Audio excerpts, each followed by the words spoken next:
Okay, so today I'm going to do a really quick build description and review of the Sentry 5-piece. Similar to what I did with the Striker 5-piece, I'm going to do the same thing here.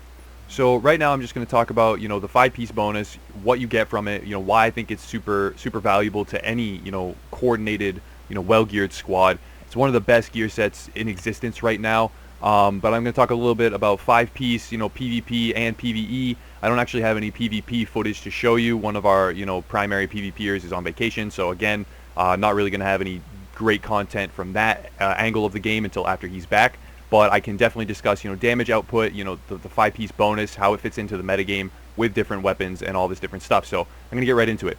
I'm running the 5-piece bonus. I'm going to talk about it specifically from that standpoint, but the 4-piece bonus is the most important part of Sentry's Call. So just taking a look real quick for people that don't know, Sentry's Call with 2-piece bonus gets 10% headshot damage, with 3-piece bonus gets 10% damage to elites, and the 4-piece bonus is the real good one. Semi-automatic weapons mark the enemy, increasing the damage inflicted on the target by 15% for a duration of 10 seconds each. Target can receive up to 3 marks. Now, there's a couple things to note about this right away before we talk about the 5-piece and why it is better in the 5-piece version, but the 4-piece bonus is what's most critically important. Now, when you mark an enemy, you will receive, it's a debuff on the enemy, okay? It's not a buff for you, it's a debuff on the enemy, which means that target is receiving 15% damage with 1 mark from all sources, from your teammates, from sticky bombs, from everything. So that is a very important distinction to make. It does not just buff you, and that's why a lot of people consider Sentry's Call to be much better than Strikers, because it is a debuff on the target. It affects all, incoming damage instead of just your own damage output. Now, another thing to note about the marking system, I've said it in other videos, is that you get a 15% damage increase, and then the second mark actually stacks on top of that already increased number.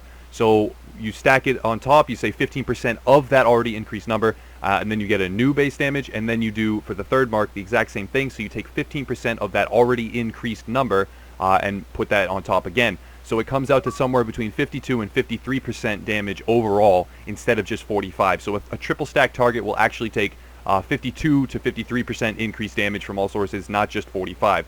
That's an important distinction to make as well. Then moving on to the 5-piece bonus, this is not, categorically imperative to any squad. You can get, just as much value with the 4-piece, but it is a really nice boost. 20% headshot damage and 10% damage to elites. This is a great PvE set, and it also has a huge amount of utility in PvP. If you can triple mark a target, makes it much easier to down them, despite the fact that they may be super tanky or, these other different survival mechanics. If they're taking 52% increased damage for a duration of time, it's going to be a lot easier to melt them down, and you'll find a lot more success when encountering other squads if you can mark successfully. So the 5-piece bonus is really good. You get back the chunk that they nerfed off of the 2 and 3-piece bonuses. You get that back with the 5-piece. And with 5 pieces, you're freed up to run something like a vigorous chest piece, a reckless chest piece, the savage gloves. There's all these different 1-piece mechanics that you can take advantage of. Now, the reason I'm not doing so, I actually have this this vigorous chest piece I was trying to roll armor onto and take advantage of and showcase in the build using booster shot, because I do have 26,000 skill power and it's very high. But for the life of me, I could not roll it. So that's, that's one thing that happens in the division. I've spent, I'd say upwards of 1 million credits on this vest trying to re-roll it just to get armor, and I just can't do that. Exotic damage resilience is what I was re-rolling, and I just simply can't do it. So I don't actually have that to show for you, but an important distinction to make about the 5-piece Sentry's Call is that instead of a Firecrest chest piece, you could be running something like Reckless, Vigorous. You could swap it up, use a Sentry's Call chest piece, and use something like the Savage Gloves. There's a lot of different ways you can approach this. So my build is not, perfect. There's a lot of different customization you can do and probably do things better. But I'm just showing this from, a basic standpoint. I've mixed and matched the gear that I have from an average player's perspective. So not everything's perfect, but it does function very well. And I'll showcase that for a few minutes at the end of this. For the weapons, I'm always going to be using semi-automatic guns. So I start with this M1A. I really like this M1A. I use this specifically for Deadeye, so it could be better. But right now, it does function. It's a 204. There could be a better variant. You might have a better marksman rifle that you've rolled already. So again, anyone watching this can probably build a better version of this build and get more out of it than I am. But it's still very effective. Deadly, critical hit damage is increased by 27%. Great on any marksman rifle, hands down. Accurate, that used to be vicious. So before I actually, was playing with the Deadeye set, hip firing my M1A, that was vicious. I re-rolled it to accurate since I would be hip firing all the time, and it works quite well. But you know, for your build, for the purposes of Sentry's Call specifically, you can have much better talents on there. Brutal especially, just amazing on a marksman rifle. There's a lot of different stuff that would augment the damage output and Sentry's Call specifically very well. Prepared, I like this, especially when I'm, you know, far away from the target, but it can work with pretty much anything. You can do responsive. Capable is a very nice one in the third slot. Prepared, I have a weapon talent, you know, video top 10 out right now, so check that out if you want some more advice on, you know, synergistic combos for weapon talents and how to pair them. This is what I'm rolling with for a sniper rifle. Down here I have a Super 90. It has responsive, unforgiving, and competent. A lot of people may say, oh, you want brutal or deadly or something else in here. I'm using this because I just really like the fact that there are 3 different % weapon damage bonuses on this gun. So responsive and competent, when I proc them both, is 27%. You know, pair that on top of, let's say I'm in the last health segment, and I'm actually getting, you know, over 50% increased damage. So that, coupled with the fact that maybe I've triple marked a target already, that's more than 100% increased damage to that target, and it just stacks up to be a really great combo. Now there are better versions of this. There are certain, you know, shotguns like the M870 that much higher base damage, but they're lower on the RPM side. So the Super 90 and the SASG are great for marking. Someone that has a really, you know, god-rolled SASG is going to have a lot more success with that than I do with the Super 90, but at the same time, it's just to showcase that, you know, you can mark with multiple weapon types, and there's a lot of utility and possibilities with the build. So that's going to wrap it up for the guns. Now I'm going to talk about, you know, each individual piece of Sentry's Call gear, but very quickly. I'm trying to keep the length a little bit more manageable on this video in particular, and I'll just go through really quickly. So on my backpack, I always roll skill power. You know, it's a really great roll. It's a really great thing. It allows me to achieve the 26,000 skill power that you see here. I'm going to be using smart cover in the clip that I show to augment my base damage. It's going to be really, you know, an effective combination. Smart cover duration, that's nice if you are going to be using smart cover, but try to roll skill attributes that couple very nicely with, for instance, pulse or, you know, heal, something that you find yourself routinely running. Nothing special about this backpack, fairly low firearms roll, but at the same time it gets the job done. Moving on to my gloves, I'm going to talk really quickly. Critical hit damage, that's super important, especially when you're using a marksman rifle. Damage to elites is nice, you get a real bang for your buck with that one in PvE content, but you could also reroll that for like marksman rifle damage or something else, you know, maybe even SMG damage or assault rifle damage if you have a secondary that is one of those guns, and that would give you more, you know, cross-game utility in terms of moving from PvE to PvP and still getting the same functionality out of the build.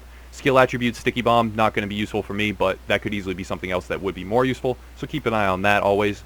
Moving down to my holster, I always roll armor, helps me achieve the armor cap. Pulse critical hit damage, great roll there. You know, solid rolls all around, above 700 on all 3 statistics, so that's very nice. So keep that in mind. You know, armor is a very important thing on your holster. It's the most valuable of the major attributes that holsters can roll. Going over to my pads, I have critical hit damage. That's going to help me, you know, pump out more damage. There's stamina pads, which is nice.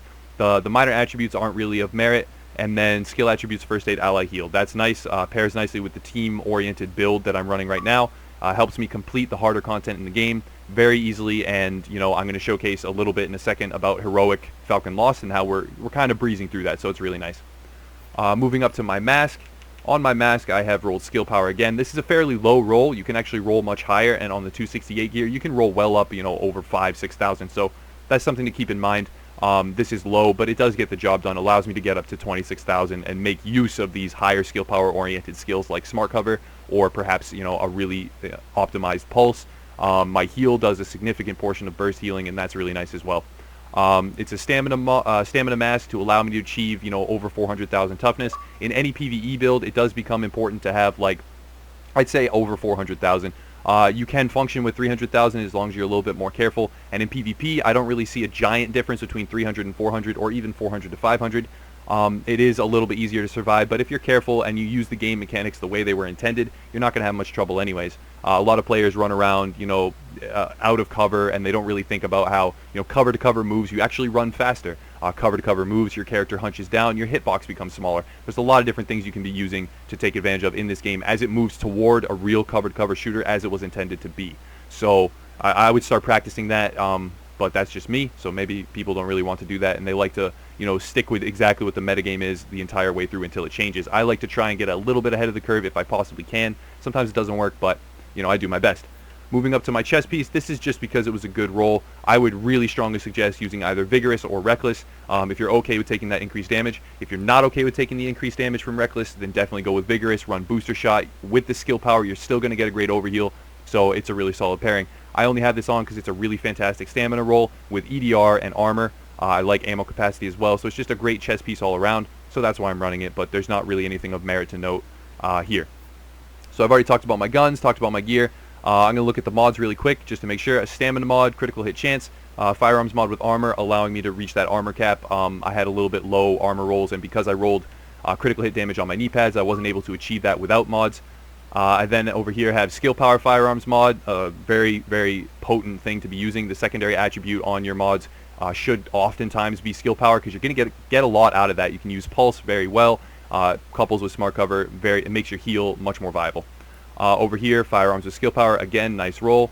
And then the last one is stamina with critical hit chance. I could easily swap that for skill power instead of critical hit chance, but I feel like it pairs very nicely with the sniper rifle. Getting as much critical hit chance as possible will be something that's very valuable.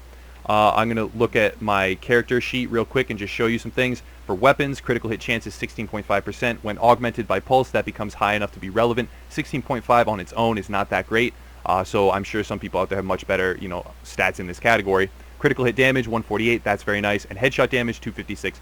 Again, both of these could be a lot higher, but just for the purposes of showcasing how potent this build is, they'll do nicely. Alright, so I'm going to kick it over some gameplay. I'm going to talk over it for a little bit. I'm going to keep it fairly short, and we'll progress from there. Okay, so I'm just going to show in Falcon Lost Heroic mode some of the hardest content in the game, possibly not the hardest, but it's up there. How effective this build is and how it pairs so nicely with a squad based format when you're all using different tactics. Now this build does function in PvP. Unfortunately, I don't have footage for you of that, but you can triple mark targets, and a shotgun shot to the head on a triple marked target with a couple of these % weapon damage bonuses active, even on a shotgun that's not as strong as it could be, is going to be fantastic. As you can see here, I'm actually hitting extremely high crits while triple stacking a target. I don't have any bonuses active. There's no pulse, there's no smart cover, I don't have any % weapon damage bonuses procced, and I was hitting 1.2 million with a triple stack target. Now if you put in pulse and smart cover, let's say someone on your team has booster shot, you're going to boost that well up over 2 million, possibly into the 3 million range with a really good sniper rifle. Again, mine's just a 204. So there's a lot of different bonuses that you can take into account that are going to increase your damage just a massive amount. And with an M1A and that really fast rate of fire, if you're hitting multiple millions of damage per shot, you can just drop any NPC in the game extremely quickly. Now from a PvP standpoint, yes, there's a large amount of damage mitigation present. Players have armor, things like that, and they have other bonuses to reduce incoming damage. But, if you triple stack a player and you have all of these bonuses active at the same time, you're going to either kill them in 1 or 2 shots almost every single time. So once the triple stacking mechanic of Sentry's Call is the most important aspect of it. Now the bonus headshot damage is what's allowing me to achieve these super high numbers. So it's important to note that the 5-piece bonus, which still allows you to pair with Reckless and Vigorous and things like that, is actually not critical. I wouldn't say that it's categorically, the most important thing about the build.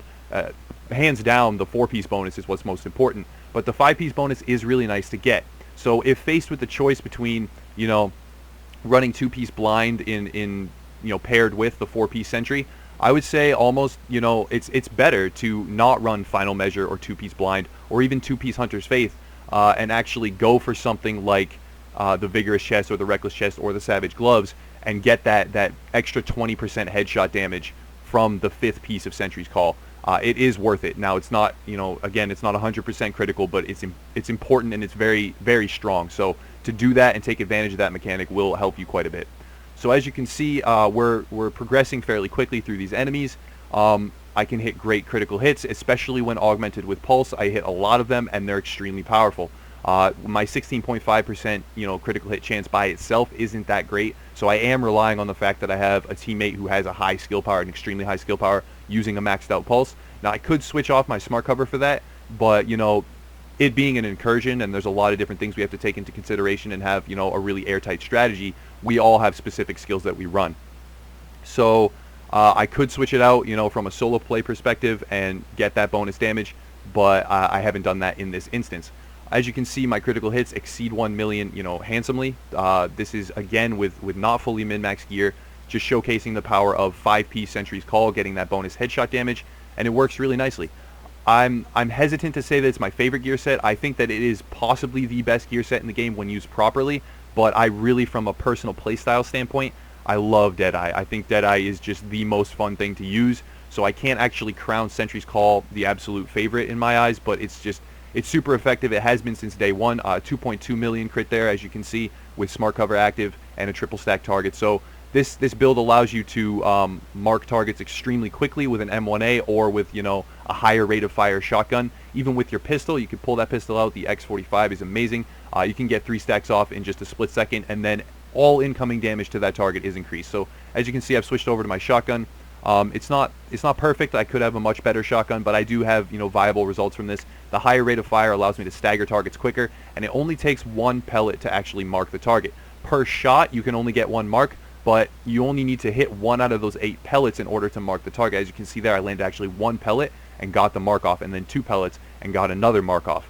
So there's a large spread to the shotgun, which allows you to hit the head even if you're not actually aiming there. You could miss the head and shoot the body, but if you're close, you know, one of those pellets does hit that head hitbox, you will get off that mark. So it's a nice and fast way to mark things with a shotgun, you know, using the 4-piece Sentry mechanic. You can get a lot of bonus damage to targets. Your team can focus fire. I've said it before, but it's actually a non-verbal marking mechanic.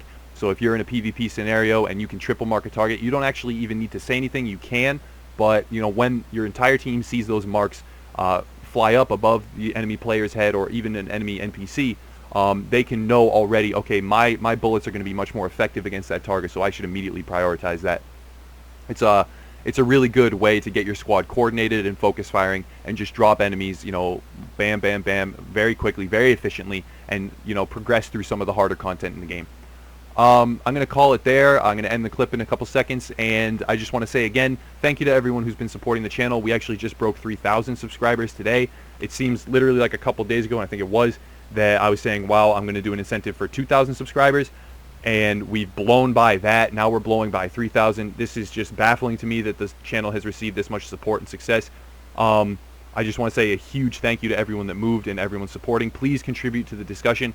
I would actually, specifically for this video, I would like to hear about successful one-shot shotgun builds, please, because I have not been able to make a perfect shotgun build yet. I haven't. I've been trying for a while, and I will release a video soon when I do that. But I would like to hear from an analytical standpoint about your shotgun builds. Tell me what you're running, tell me how it works, tell me what gun talents you have, that kind of stuff. Don't just say, oh, I could one-shot you easy. I've actually started to name some comment moderators, and I'll be taking down comments that don't contribute to the discussion. But at the same time, don't be afraid. If you have something that's much better than what I'm using, tell me from an analytical standpoint. Say, okay, I rolled this, this, and this, and it's better because of this, this, and this, in my opinion. And I love to hear stuff like that. We're really creating a great community, and it's just really fantastic to see. So another shameless plug, the t-shirt that we created, you know, it's a really cool design. It's going to be up for another little less than a week. We're trying to sell 75. I doubt we're going to meet that goal, but I've actually gotten it to the point. I've agreed upon something with Teespring themselves. We're going to print no matter what, so anyone that ordered the shirt already, you're going to get it. I'm super psyched about that. And anyone that wants the shirt, it's going to be a really great way to represent, and as the channel grows, you know, you say, you know, I was there day one when they offered this shirt, or not day one, but, you know, very early in the process. Another thing that I want to announce, and I'd like any feedback if people think this is good or bad. Sorry that this video is running long. There's a lot of information that I'm trying to put out there and, you know, juggle right now. We're going to do a tournament, a 2v2 or a 3v3 between subscribers and us and other, you know, subscriber groups. If you think your group would be good at this, please send me a private message on YouTube. Don't just comment. Send me a message, you know, with your gamer tag. I'll write everything down. I have someone that's going to help me with the brackets, hopefully, and we're actually going to get that going. In about a week, we'll try and start that. Now, the prize for first place, whoever that team may be, they're each going to get one of the shirts from our channel for free. So hopefully that'll be an incentive to, you know, maybe more teams will enter. We're going to try and have 10 teams. It's going to be the first 10 people, squads that message me are going to be in this first one. Now, if it even gets up to 10, I'm just going to gauge the interest level, see if it's something that people want to do, and I'm going to do the same type of commentary over that whole process as we're going to film the entire thing. I'm going to record everything, and we're going to hopefully, you know, post up that entire series, every single match, and people can watch themselves on YouTube, play against other squads while it's analyzed, you know, by me and my team. You know, talking about metagame mechanics, you know, what can work, what doesn't work, you know, how to improve, things like that from our perspective, and we'll do our humble best to try and produce valuable content and do justice to, you know, these ideas and this feedback that I'm getting. So I'm going to call it there. Sorry that the video dragged on, you know, quite a long time. I apologize for that, but as always, thank you for supporting and have a nice day.